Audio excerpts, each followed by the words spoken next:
Ed of Soltar Solutions, and I am so excited to be here on this show today. Our guest on Focus Forward it's amazing. This show is going to be absolutely amazing, especially for authors, because today what we're going to talk about is we're going to talk about selling the foreign rights to your book. Now, you've already written it.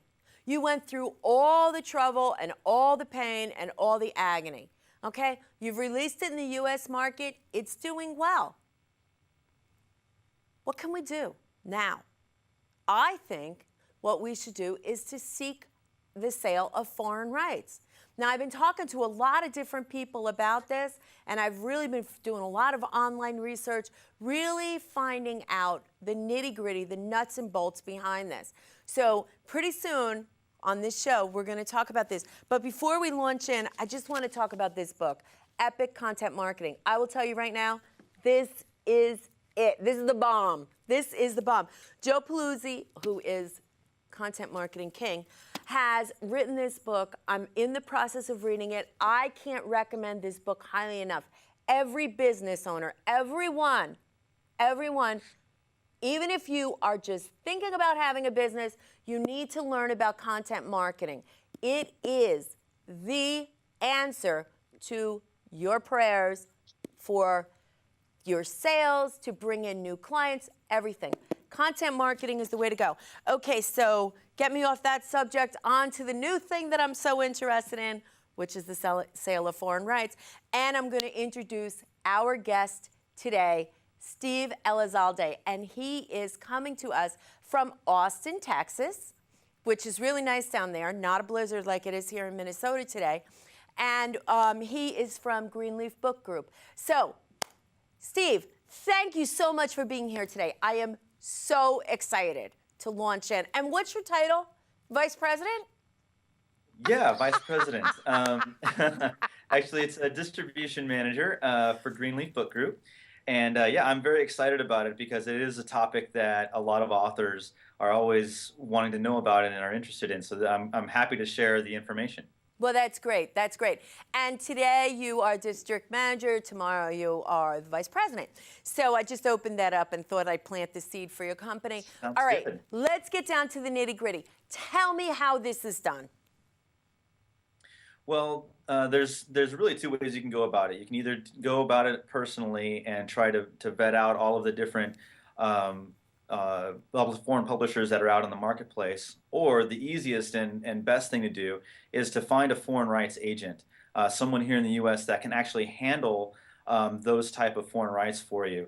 The reason why we have the differences is because if it's very hard to figure out which publishers are legitimate publishers, which ones are really good about paying and not stealing your content. You really want to make sure you have a comfort level with it. And there's a lot of publishers out there that simply will steal your content. We have had an author that came to us a while ago that one of the problems they had was that a publisher in China actually stole their content, published their book without their permission or paying for the rights. And so it was unfortunate for them, but they understood that they didn't have the resources or the connections to be able to vet out all of those. Wow, that's amazing. I do have a question right away about the money here, because as I'm doing my research, the range is unbelievable on what you're getting, or what, you know, the agents like yourself are getting for people. So could you tell me what that range is? Because I can't believe that I'm hearing this range. So maybe you can help me out with that.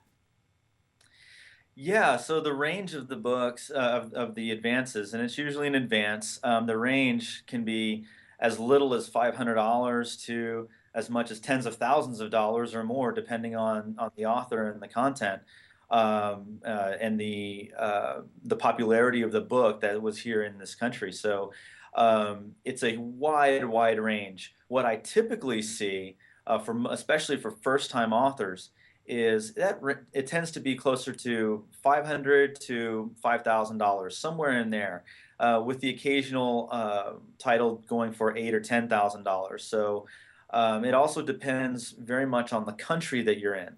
So, a country like Saudi Arabia, for example, has a very low economy. You're going to get a very low advance for that, somewhere in the neighborhood of $500 to $700.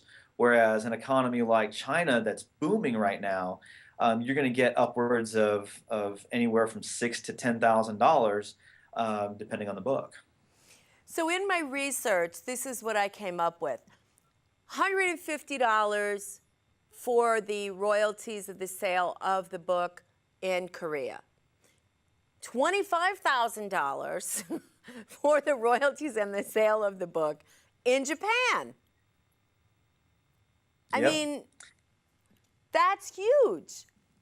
It's a big, big range. And, Korea right now is going through an economic crisis. And in fact, there's not very many books over the last 6 months or so that we've been able to actually sell to Korea because that publishing market is just decimated at the moment. Normally, 2 years ago, we were able to sell rights in there for an average of $2,000 for an advance. Now,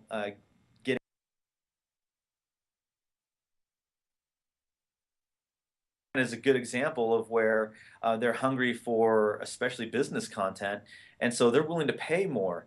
In fact, we had an author, not necessarily in Japan, but in China. We had an author that just got an offer for $15,000 for their book, and this is the first book that they've ever had. So a huge offer, but it fits in the market. It fits in the timing of the economy, and it fits on a discussion that people feel like is good broad range for their demographic. Okay, so now this brings me to the point that I'm curious about. If an author happens to have many, interviews and articles and newspapers written about him and his or her and their content globally, do they have a better chance of actually selling their book in those countries? Yes, they do. Especially if the global appeal and the global media that they're getting, PR that they're getting, pertains to that particular country. It's a lot easier to sell than it is if you really don't have much PR around here. PR goes a long way, not just with foreign rights, but obviously for domestic sales as well. And it's those domestic sales that really start to catch the attention of the foreign publishers, because if it's a broad appeal here, the publishers are in those countries want to know what's making that appeal and does it fit with what they're doing, and it may translate to their country as well. So for you, you have established relationships with these different countries, with publishers in the different countries. Am I right? That's correct. Greenleaf, what we have is we have established relationships with a variety of publishers and publishing agents in other countries, and so we're able to scour basically the entire world for the right fit. And because we're able to have these relationships, it allows a better chance for authors that are with us to be able to go and market their book from a foreign aspect. It's the same thing with any other agent that's out there where all they do is foreign rights. It's the same thing. They have established relationships of publishers. They know they have purchased books before. They know they can collect the money, and they know that they're a trusted source and they're not going to abuse the rights, if you will. So the next question is, why would an author go through someone like Greenleaf or a company like Greenleaf? Why would they not want to do it themselves and get kind of like the lion's share? Because I'm sure you charge a commission to do this. Yeah, there are commissions, of course, for any of the agents or a publishing group like us. There is a commission. And ours is a fairly small commission that we take. But the reason why most you don't want to do it on your own is because it takes a lot of time to vet out those organizations. When you're looking at their website and you think, well, I can go on a website and look for it, a lot of problems with that is that those fake agents will throw those books on there that you don't recognize, you may not see, or maybe you do recognize some of them, but you're not sure if they actually purchased those, if they actually produced those. And so that's the biggest problem, is that trying to know what's legitimate and what's not. That's the difference. And then when you do sell the rights, some of them will go so far as to send you a contract. That doesn't mean they're going to pay for it. That doesn't mean they're actually going to live up to what the contract says. And trying to vet that out takes a lot of work to be able to do. And for a lot of authors, they just simply don't have the connections to be able to vet those things out. Whereas someone like us, where we're able to go and we have these established relationships already, we have confidence that we're going to be able to go and collect the money and get the appropriate contracts. In fact, we had an author just last year that came to us because they had sold their first book, tried to sell foreign rights. The content was stolen. They had a contract. They thought it was properly executed. Unfortunately, they took the content, never paid for the book, and the author wasn't able to go out and collect it. And come to find out that that organization didn't actually exist, but the book was in the marketplace. So one of the driving factors that came to us for their second book was being able to have those established relationships and keep that from happening. So, this is so interesting. I find this topic so interesting. So when I was doing research, it said it was kind of difficult, just like a publisher. I mean, an author would try to get a regular agent for a book. From what I understand, it's kind of difficult to get an agent to sell the foreign rights as well. Is that right?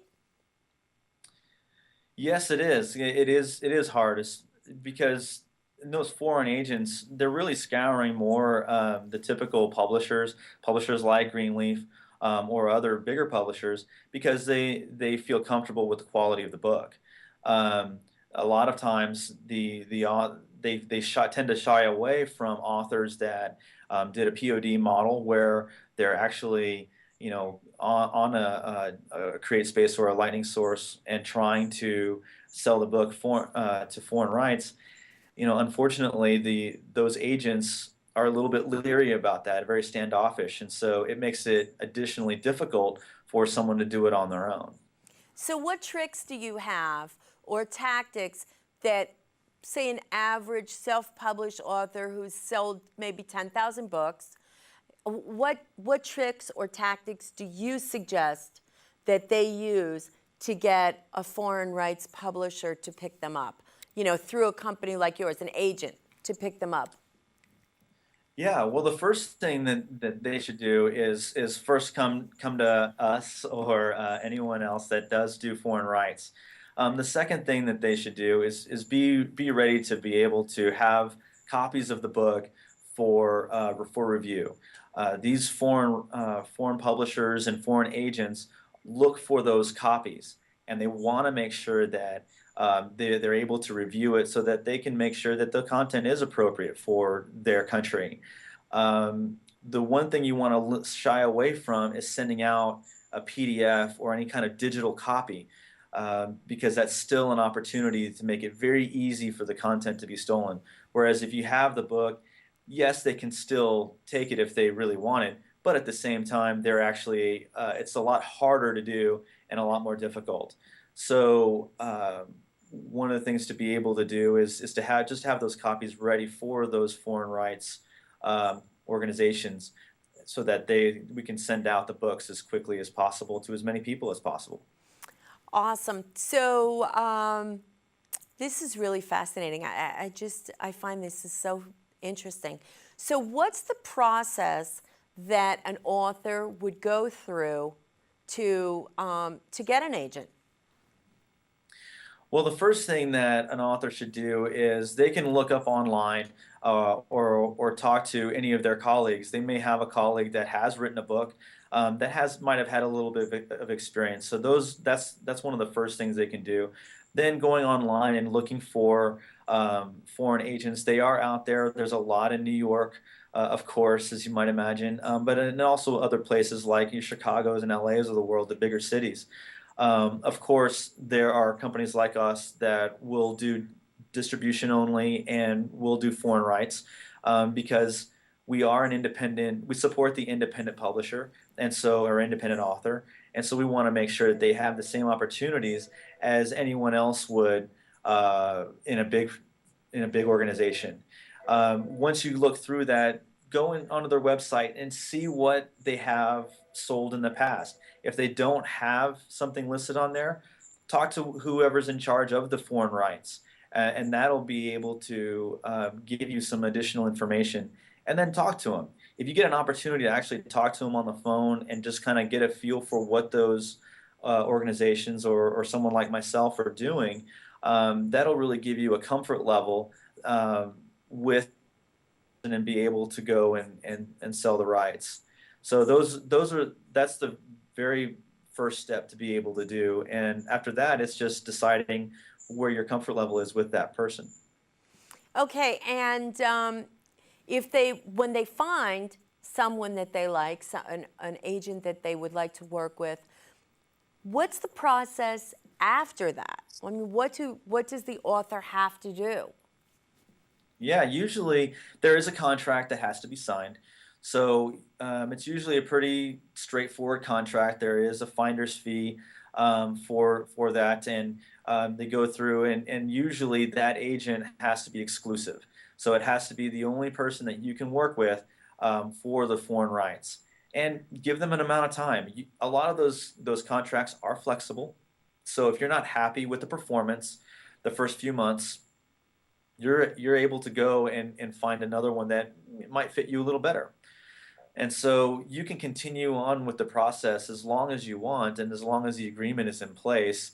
And most of those foreign agent contracts are pretty flexible. So you will have to look through it and just make sure that there's something in there that gives you an opportunity to cancel the agreement if you don't like what's going on.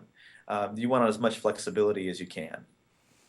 Okay, and the other thing that I'm really curious about is how long, say a company, a country, a publisher in a country buys the foreign rights, what's the length of time that they have to publish that book and actually sell that book? That's a good question. It might surprise a few people. They actually will take up to 18 months to come out with the book. And it's that long because of the translation process that's in place. They have to translate it.